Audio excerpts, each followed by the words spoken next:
Hello, everyone. It's lovely to see you all and for you to join us today. We're talking about the exhibition at Rochester Cathedral, and it's the installation exhibition that's based on the Last Supper of Leonardo da Vinci. So it's very exciting. We're using the Nations table, and there's so much to talk about with it. But first of all, I'd like to introduce Canon Gordon from Rochester Cathedral, who's here with us today. And I'm going to find out a little bit more from their perspective about this wonderful exhibition. It's quite unique. And yes, so welcome, Canon Gordon. Hello, thank you. It's very nice to meet you. This is our first time of meeting. I expect I will meet you at the exhibition a bit more. But for now, what is your role in this, in the cathedral and in the sense of this exhibition? Sure, I'm the Canon Chancellor, which sounds very sort of medieval and grand and all that, and that's good to do. You know. But part of my role is to get involved with and encourage and support exhibitions and events, and we have a lot of those at the cathedral. People may know of some of the things we've been up to over the years, and one of the things we've had this year. For a sort of calendar, well, not the calendar year, but from April to April, is what we're calling, well, what is called the Nations Table, which is a table made out of black oak, which was lying in the ground for 5,000 years, which is remarkable that this wood was dug up, and a man called Hamish has made this table that is 13 meters long out of 5 planks of this tree that fell down 5,000 years ago. It is remarkable, and so we've had that table for people just to come and see. We've had a few dinners around it. People have hired it to have a dinner. You can get 48 people around it, and we've had some exhibitions on it as well. But this exhibition, which is coming, Come and Eat With Me, is lovely because it's probably the first, maybe the only exhibition or use of it that we're having that actually has a kind of theological and religious connotation as well. We've had Medway Bay Chess Club play chess on it, and we've had wine tastings on it and things. But this is actually something which is based on a painting, the famous Leonardo da Vinci painting, which people perhaps know about through the Da Vinci Code and all that, which depicts the Last Supper in sort of medieval Italian style, of course. The Last Supper did not take place around a table. I think it's very important for people to actually get that. The Last Supper was a Passover meal and took place probably with Jesus and the disciples reclining in maybe sets of 3. Plato's Symposium is probably the best example of how we understand how it actually took place, and references to St. John reclining with Jesus and so on. It makes sense if you think of the Last Supper as more of a kind of a more loungy type occasion than a dining table type occasion. However, dining at a table is very important, a very significant thing, and in culture and society in the last 2,000 years, really. We now eat at tables, don't we? Unless we're watching television, of course, which is very different. But it is a lovely way to gather people around the table. Gathering around a table is very important as a social and a spiritual activity. So this exhibition is picking up on that and playing on it, if you like, and recreating the kind of Leonardo approach to the Last Supper, which is round a table. And of course, anyone who's seen the painting will know that we view it, we spectate at that Last Supper because we sit opposite, and they're all lined up in a straight line. No one sits on the other side of the table, right? Because you can't paint that. but obviously when we sit around a table, people sit around all sides and they sit opposite each other. No one is sitting opposite anyone at the Last Supper by Da Vinci, which is interesting, isn't it? There's all this debate about whether Mary Magdalene is in it and so on. So what the artists have done is they've created placemats, table mats, like which you put your plate, and each one is like an icon and is a depiction of a saint who would have been there. or who might have been there, or perhaps we think perhaps should have been there, or would have been there had they been alive at the time. So we have the 12 apostles, and there's a few extras. So Mary Magdalene is there. I think Sir Paul is going to be there. So there's a bit of literally artistic license going on, but that's great. It's very creative. Each medallion, if you like, each circular image is done by different artists and slightly different style. It's going to be a wonderful display of a range of technique and art. It's going to be amazing. I do encourage people to come and see it. I think we're also going to see some textile work and some fishing nets and so on, and things from the period. What we can't let anyone do is actually eat anything because of health and safety and all that. It's a kind of vibrant and living display of art that relates to the Last Supper, which people probably know was the last meal that Jesus shared with his disciples. It was a Passover meal, so the food they ate would have been very much in the context of a Jewish Passover. So the Last Supper was in the context of a Passover meal. And what Jesus does is he takes that context and the food that they were eating and so on, it's all part of that. But then he takes the bread and says, actually, this is me. This bread is not just bread. This is my body. This is me. Do this in remembrance of me. When you eat bread, remember me. When you break it, share it. And then the same with the wine, which is after the supper, because the Passover supper had very clear traditions about how many cups of wine you drank, the 4 cups of wine. And then he said that the last cup, he said, actually, this is my blood. Do this in remembrance of me. And thereby created Holy Communion, effectively. Yes. And that's what happens in every church, every day, across the world, all the time. That's what we do on a Sunday. It's what we do it every day. In the Cathedral here, we have a communion every day. And we are simply doing what Jesus said, which is do this in remembrance of me. So we remember Jesus in the bread and wine. And you can have all kinds of theology and discussion about what's really going on, and transubstantiation and consubstantiation, and you can bring in Martin Luther and Zwingli and Calvin and all these people into the debate. But actually, what Jesus is saying, remember me. And membership, remembering, we are remembering. So Jesus is made alive again, if you like, being remembered. That's what remembering means, to bring alive again. So there is that context, and that's what this art exhibition is about. It's what it's doing. It's a creative response to the Last Supper, which in one sense is not the Last Supper, it's the First Supper, because it initiates Christianity effectively, because then Jesus was then arrested, crucified, rose again on the 3rd day. And that's the beginning of the church as we know it, and it's been going strong for 2,000 years. Yeah. So it's a great joy to have it, because we're doing all these creative things on the table, but we're actually going to do and have something that has got sort of theological, spiritual, religious meaning and reference, and that is right and proper. That's what we should be doing. And I hope myself, we've done it once so far. One of my colleagues has done it, to actually celebrate Holy Communion on that table that week. Oh, okay. That's my plan. It can be done. We worked out how to do it, because it's a very big table. Got to do it at one end. Yeah. But we have done it with an organisation called A Seat at the Table, who gathered around it, and we had communion on it, and that's very special. Yes. Because of the age of the table is older than the Old Testament, which is remarkable. It's older than the pyramids. It's older than Stonehenge. I hadn't thought of that. I mean, the number is there and it's very old, but I hadn't actually thought it's older than the New Testament. Yes, I think the Old Testament.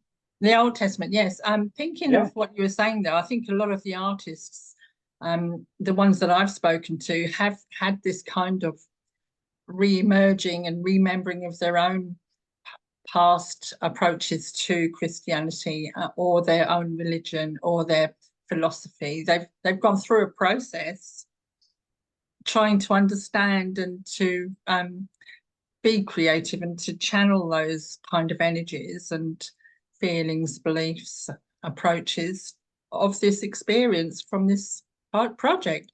It's been quite Well, amazing. and the artist will research what they are doing. Of course, they will. You know, you want to get it under the skin of your project, don't you? I mean, every artist does that, and rightly so.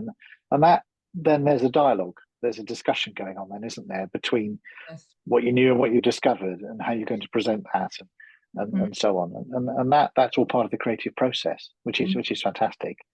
And that's, again, we do have quite a lot of art in the cathedral. We do encourage art and exhibitions and so on, but this brings a lot of things, a lot of strands together, which is why we're so pleased.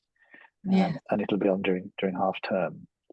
Yes. But we keep moving the table. We have to keep moving the table. We have to put it to the side sometimes, because it takes up a lot of seats effectively. So when it's in the middle, it's great. It looks fantastic, but we can't have a big event like a concert or something. So you have to keep moving it. But because it's 13 meters long, you can't just move it sideways because there's pillars in the way.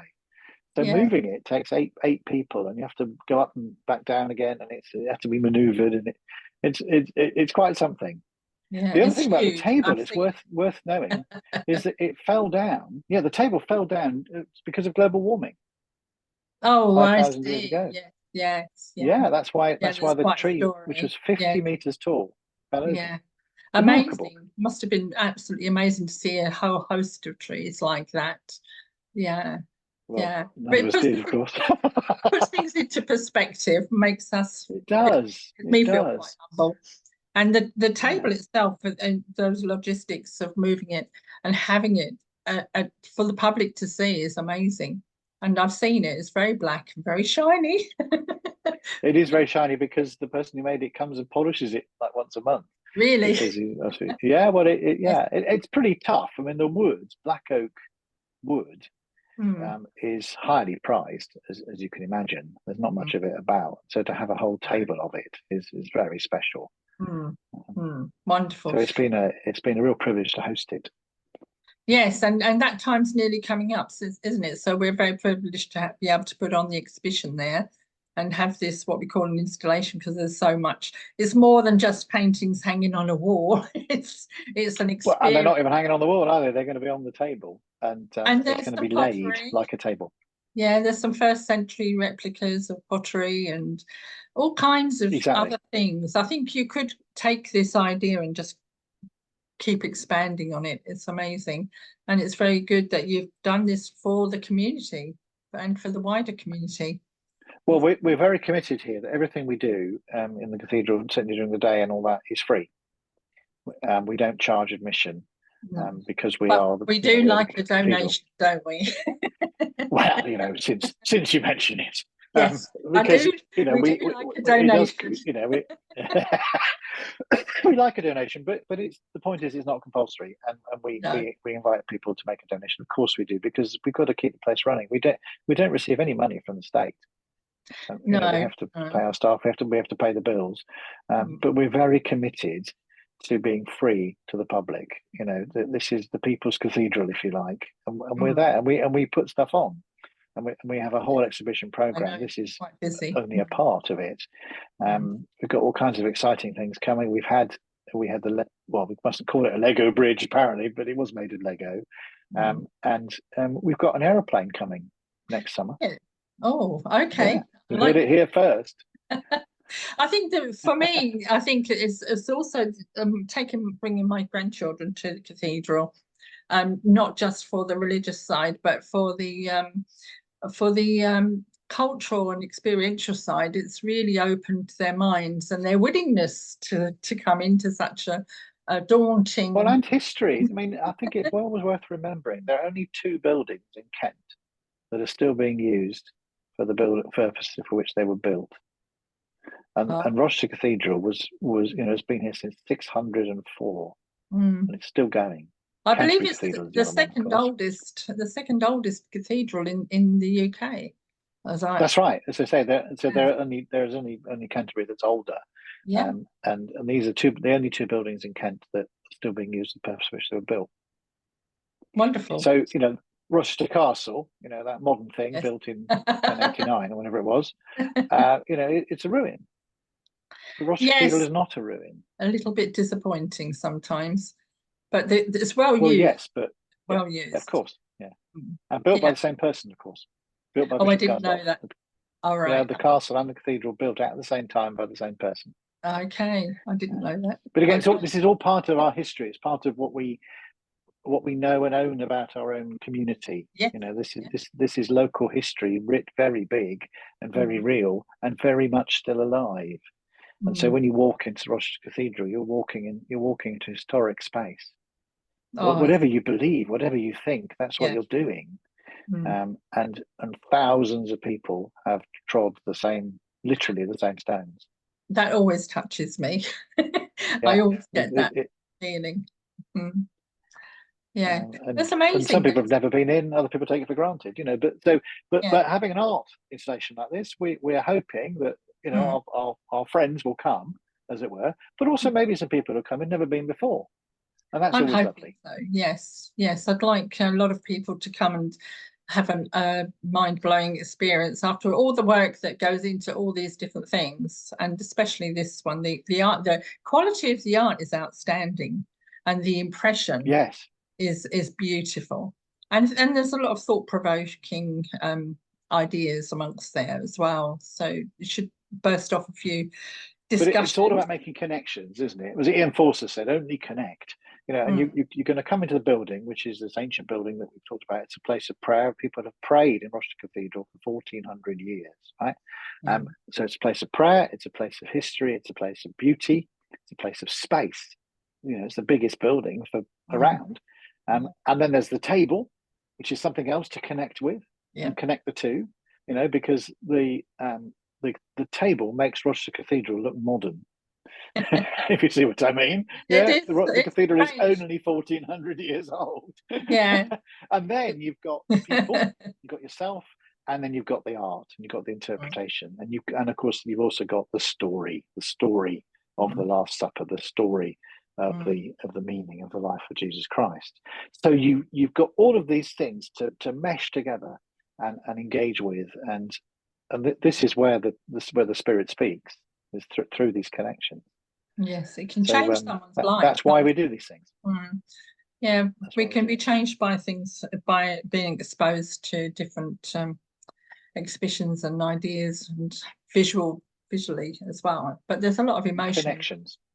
Yes. Make connections. So, what's your response? Have you spoken to many of the artists? Do you have an affinity with art? Are you interested in art yourself? Is this something that yes? Well, I'm a musician by training, but I did my first degree and my research was in aesthetics. So I do paint myself. So I you know So I gladly describe myself as an artist, but then we're all artists, aren't we? In that sense. So I love art, and I love the experience of making art. You know what I mean? Yes. Not just the creative experience of having an idea, trying to translate that idea onto something, canvas or paper or whatever, but also the kind of physical dimension. Actually, the act of painting is very therapeutic. It's lovely. There's nothing else like it. And I know, and people who do DIY and paint walls and decorating, they sometimes say a similar thing. There's something very satisfying about putting the wallpaper up and stepping back and saying, "Oh, there we are, I've done it," and well, that bit's not quite right, I'm going to do that. There's a process going on that is something fundamentally human. I think that it is lovely. So I'm a bit of an artist. I'm a musician, and I like to think I understand art a bit. So I have a personal kind of connection, a personal desire to have things like this. And what do you play? Which instruments do you play? Because I know I'm a flute player by training. Because in the background, but I sing as well. Exhibition, we've got some first century lyre music by Michael. Yes. You have a much more detailed perspective or knowledge of the experience and what's going on with this exhibition than I do. So I much appreciate that. And is there anything else you'd like to say? Is there something that's coming up soon as well as the exhibition that you'd like to invite people to? Or if anybody wants to get in touch with you, the cathedral, how would they do that? Well, through the Cathedral website, they can track me down or ask any questions or whatever, or through social media. We have quite a strong social media presence as well, and this exhibition will be on that. All I'd say actually, and what occurs to me to say is the table isn't with us for much longer. No. And when we get to May, it will have gone. So if you haven't seen it, whether or not anybody can come to the actual exhibition, which is going to be on for 10 days or whatever, the table is there now, and it will be there until the end of sort of April. But then it's gone, and you'll have to go to Lincoln to see it. Oh, it's moving on to Lincoln. So time is running out. Come and see Lovely. it. Just come in. It's free. It's open. Just come and see it and touch it, because you can touch it, and that's something. Yes, wonderful. Well, thank you very much then. I really appreciate that then. So to everybody else that's here today, I'm sure you found this interesting. Do come along to the exhibition if you're seeing this prior to its working. If you missed out and you're watching this video when it's all over, then please go to the website. All the information is below. And thank you, Canon Gordon. It's really lovely to speak to you. And wasn't he lovely? Okay, thank you. Bye-bye, everyone. Bye.